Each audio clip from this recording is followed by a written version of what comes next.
Want to get to our wrap the week segment. Best part of Friday is focusing on how the markets have evolved last Friday to this Friday. And it's been certainly, I keep saying a market in transition because it's the best way I can describe it. We've had this situation of one set of leadership that's changed. And I think we're going through the growing pains of that transition. Before we get to the weekly wrap, I want to start with a poll question. We asked you recently on our StockCharts TV feed, will the next 10% move in the S&P 500 be higher or lower? I love asking this question just to see where everyone's heads are at. When we asked this over the last couple of days, 71% of you, 7 out of 10 said higher.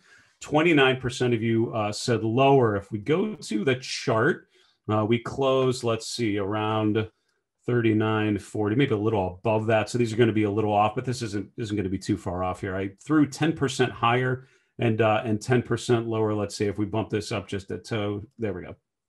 So that would mean an upside objective of around 43.36 if we would go 10% above current levels. 10% below current levels would take us down here around 35.50, 35.48. So it's interesting that 10% move lower wouldn't even get us. I mean, it would get us halfway down to the September low. That's how far we've come out of here, but it would take us back to the upper end of that congestion range and the first pullback after the breakout above that, those previous highs. It's kind of an interesting level, and the 200-day moving average wouldn't be that far from there, depending on how quickly of a pullback that might be. But only 3 out of 10 of you thought that was the more likely outcome. 70% of you are suggesting the next 10% move is going to be higher.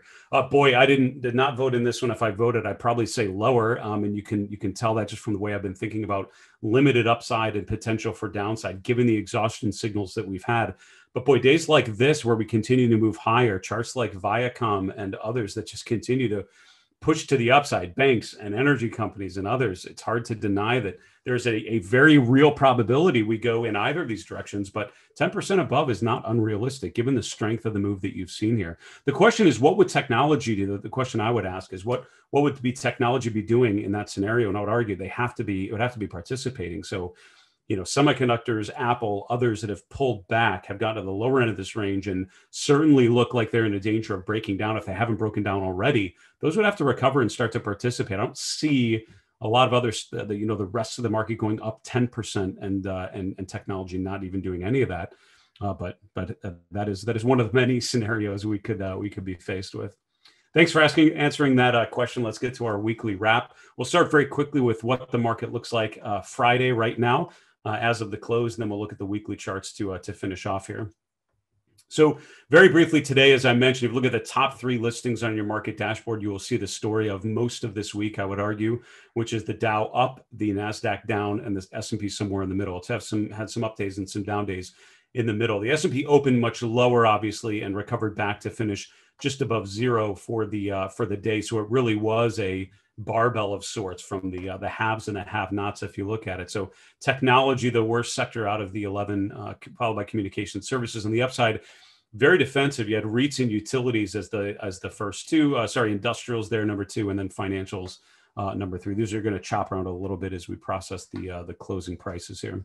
Mid caps and small caps, both with a decent day. And as we've talked about in previous shows and many times, right, when you look at small caps over large, that doesn't always just represent that investors are making a conscious small cap over large cap decision. Remember, it also reflects sector weightings. It reflects high beta and low beta. There's a lot of things that a small cap index means in terms of risk on and others. So certainly, 0.9% for the small caps, almost 1% up for the mid caps, definitely outperforming the S&P, which was flat for the day, and the VIX back below 21.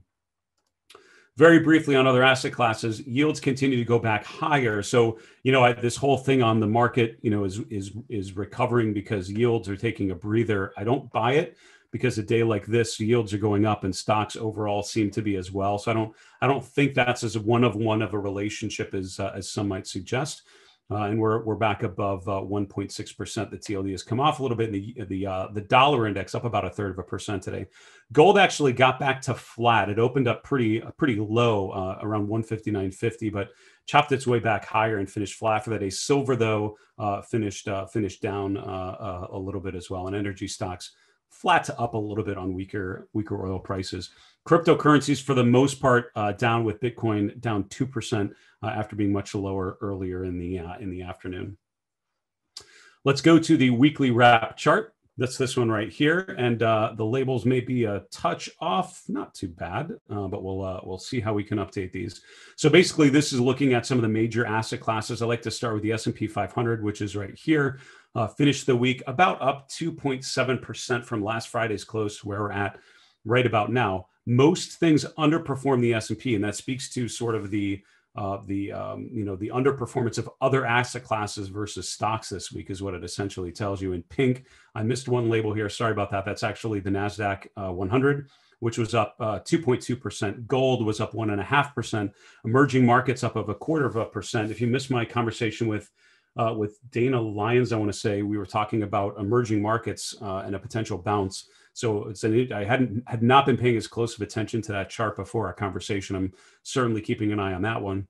Crude oil flat to down a little bit today, 0.2% below zero. The dollar a similar amount, and bonds were the worst of all the asset classes we follow here, down 2%. That's just using the TLT as a proxy for bond prices.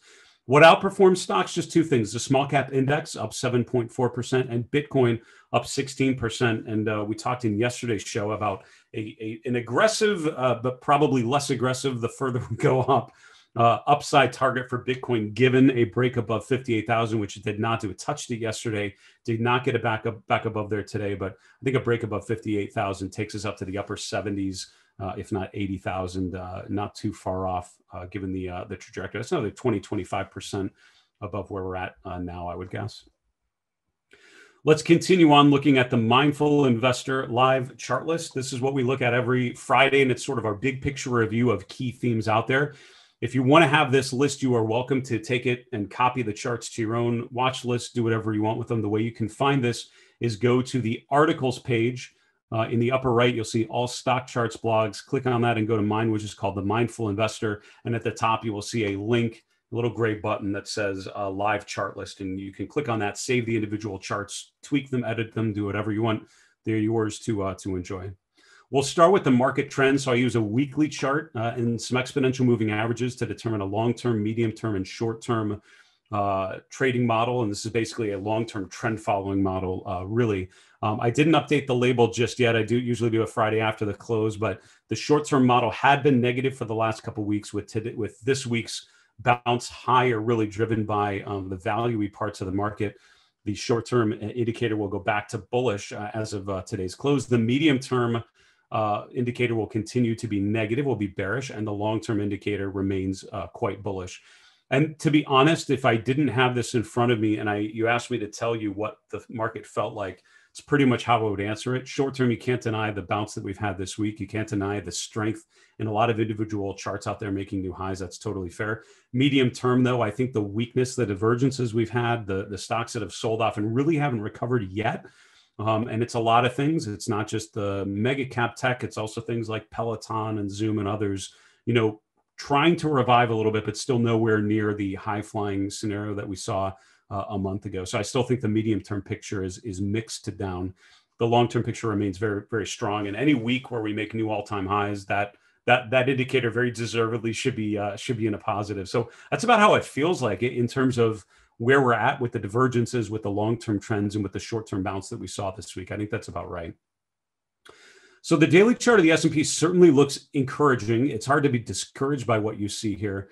I will give you the bearish argument because I've thought through it in many cases. And you probably hear from my language. I try to address things from as unbiased a perspective as possible. But obviously I'm an analyst and I'm analyzing charts for clients and for many people all the time. So I always sort of have an opinion that I'm working off of. But one thing I learned over the course of my career, especially working with a team of technical analysts, was it always helped to have someone argue the other side of it. Even if you all agreed in one outlook, have someone take the other side of the argument and just consider the other side. So overall, I would think things are setting up very nicely for the S&P itself. Made a new 52-week high, a new all-time high yesterday. Did not repeat that today, but closed higher than yesterday. So a new closing high for the S&P to finish the week. That's pretty impressive.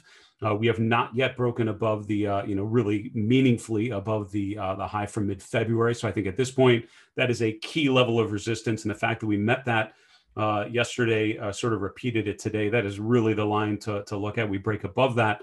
And again, I'm not struggling to find good charts out there. I think there are plenty out there. It's all about continuing to follow trends until they tell you otherwise. So we had what could have been a major league head fake with the S&P getting below its 50-day and then reverting back above it. We'll have to see if we can eclipse this and go to new highs. In terms of other things that are concerning, what is encouraging is we bounced off RSI 40. That's when we pulled back to around 37.50. That's pretty encouraging, actually. That's what a bull market should look like. But the problem is, as we're making new all-time highs, the RSI is much lower than it's been in each of these previous peaks. So what happens is every time the S&P is going higher, there's less momentum behind it. That's not super encouraging. You'd want to see an increase in momentum if you feel optimistic about dramatically further upside from here. And that's where I sort of look at it. It's not that I don't think the market can go higher. The question is, can we go significantly higher? I'm doubtful of that. What does not make me doubtful is the strength of the trend measured by the cumulative advanced decline lines. If you look at the AD lines for these four major lists, common stocks on the NYSE, the large caps, mid caps, and small caps, they have all made new highs this week. A mentor of mine may have said, and if not, I probably am combining a lot of their guidance over the years into one quote, is don't be bearish when the advanced decline lines are all making new highs. That's kind of what I might tell a mentee of mine on a day like today. And so that's what I'm seeing. It's hard to be negative when you see this chart continue to go up. That tells you the market's in an uptrend and not to question it.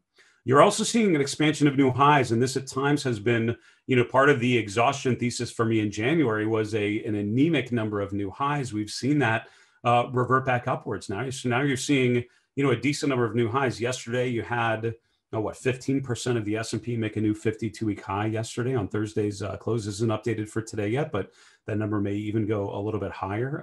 That's pretty encouraging. That's expanding new highs are a healthy market. Less and less stocks similar to the RSI and lower momentum on upswings. You also have less and less stocks above their 50-day. But I think what's worth noting for me today is that in the last week, we went from 50% of the S&P above their 50-day up to 74% or 73% as of Thursday's close. That means as the S&P itself has gone below its 50-day, dipped below it, and reverted back higher, 25% of the index has done the exact same thing. That's pretty encouraging. Quick look at sentiment, and we talked about this really in detail on Thursday's show. So if you missed it, go check it out. But AAII bullish reading back up to 49%, very close to euphoric reading, but not quite there. The real story, I think, is the name exposure index, which has gone down from about 108% 3 weeks ago down to about 48% this week. That is a huge swing. It shows you that active managers are definitely tapping the brakes, if not stepping on them altogether. A lot of other things I could show you in rapid succession before we take a break are risk on versus risk off. And to summarize, they're all saying risk on. Equal weighted consumer discretionary over consumer staples. Relative strength of semiconductors, certainly not confirming that is one that does not agree with the bullish thesis, but small over large, that's a check. Equal weighted over cap weighted, that's a check. Growth undervalue, that is the truth. So these themes that we've seen starting to play out have continued to emerge. And again, there's enough stocks going up that it's able to digest the FANG stocks and a lot of technology names not doing so. We need to take a quick commercial break. Back answering your questions from the Final Bar mailbag. We'll see you in a minute. Hey, Grayson Rose here with StockCharts. Thank you so much for watching. I hope you enjoyed that video. If you did, consider giving it a like down below, maybe leave us a comment, and if you're new to the channel, you can subscribe at the link up above. We're gonna bring you daily content from an incredible collection of technical analysts and financial experts.